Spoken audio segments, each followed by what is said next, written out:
Be under no doubt, this European capital is fast turning into a battlefield.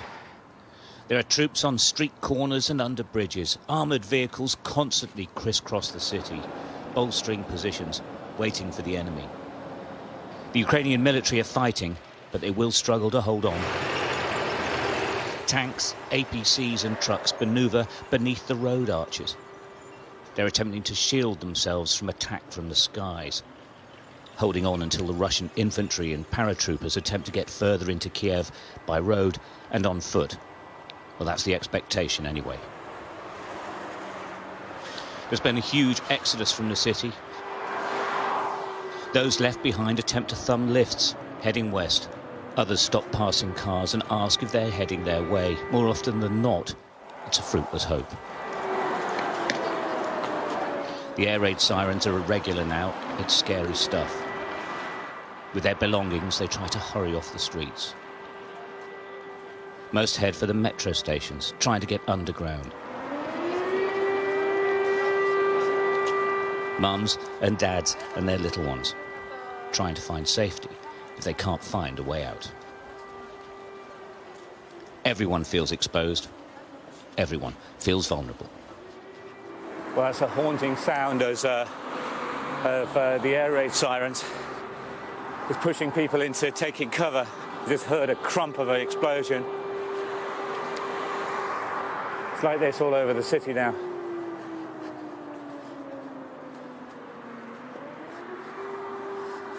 There's APCs up here.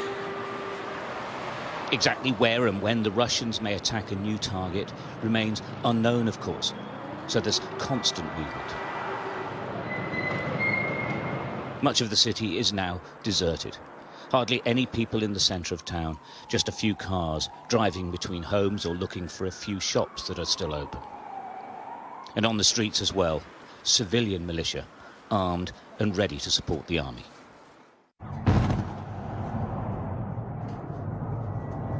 Huge explosions woke everyone in Kiev as the Russian mission continues. Fiery debris falling onto residential buildings below. This is life in Kiev now.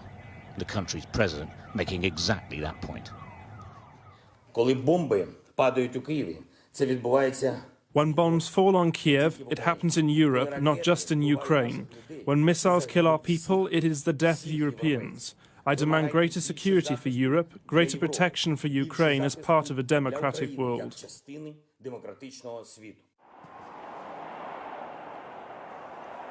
Many of the Ukrainian soldiers are very young and inexperienced. 21-year-old Sergei Petroshenko is the only soldier guarding a footbridge. He has fired 16 rounds in his life. Now he waits for the Russians. His home village has already fallen. There are a Russian base in my village. And from my village they're gonna go here on Kyiv to capture it. Yeah, it's really scary and terrifying. I am called to my parents. They really scared. There's Russians in our village, enemies. There's tanks, heavy vehicle. I hope that they will be fine.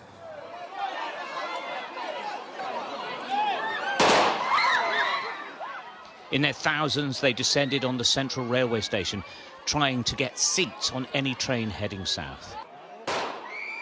Guards firing into the air, trying to maintain order. It rarely works with people already traumatized. It was chaotic and desperate, but that is what it's like here now. The fear of the unknown is what's so difficult for the people.